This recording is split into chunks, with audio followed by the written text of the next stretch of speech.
Hello guys, welcome to my another video. আশা করি আপনারা সবাই ভালো আছেন।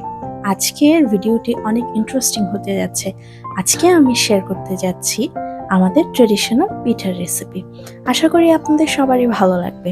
যদি ভিডিওটি আপনাদের ভালো লেগে থাকে তাহলে অবশ্যই চ্যানেলটিকে সাবস্ক্রাইব করবেন আর পাশে থাকা বেল আইকনটি বাজিয়ে দিতে ভুলবেন না যেন। আর যদি ফেসবুক থেকে দেখে থাকেন তাহলে অবশ্যই ফেসবুক পেজটিতে একটি লাইক আর ফলো দিতে ভুলবেন না যেন।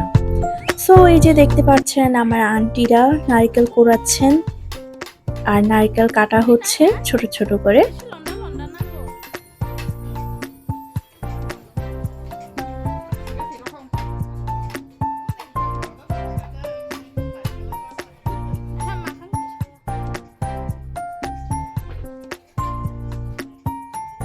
দেন আমি একটা পাত্রে পরিমাণ মতো চালের গুঁড়ো নিয়ে নিয়েছি। তারপর সামান্য একটু লবণ মিক্স করেছি। দেন চিনি, আপনারা চিনির পরিবর্তে গুড়ও ব্যবহার করতে পারেন। বাসায় গুড় না থাকার কারণে আমরা চিনি ইউজ করেছি।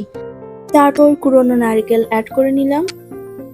গুড় ইউজ করলে পিঠাটা দেখতে কেমন হয় আমি লাস্টে একটা ছবি অ্যাড করে দেবো।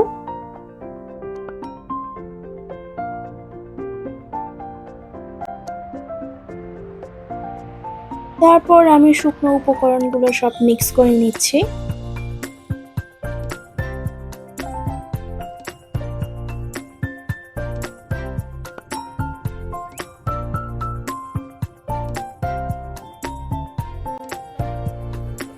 শুকনো উপকরণ সব মিক্স করার পর পরিমাণ মতো পানি দিয়ে আমি আবার মিক্স করে নিচ্ছি। খেয়াল রাখবেন পানির পরিমাণটা যাতে বেশি হয়ে না যায়, বেশি হলে জিনিসটা বেশি স্টিকি হয়ে যাবে আর খেতে ভালো লাগবে না।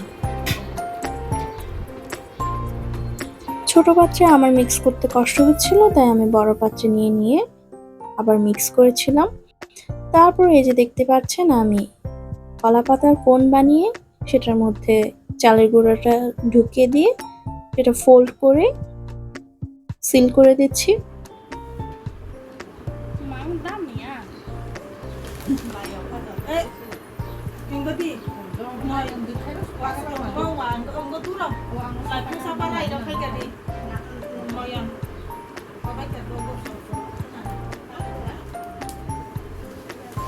এই যে দেখতে পাচ্ছেন আমরা এই পাত্রে করে স্টিমে দেব।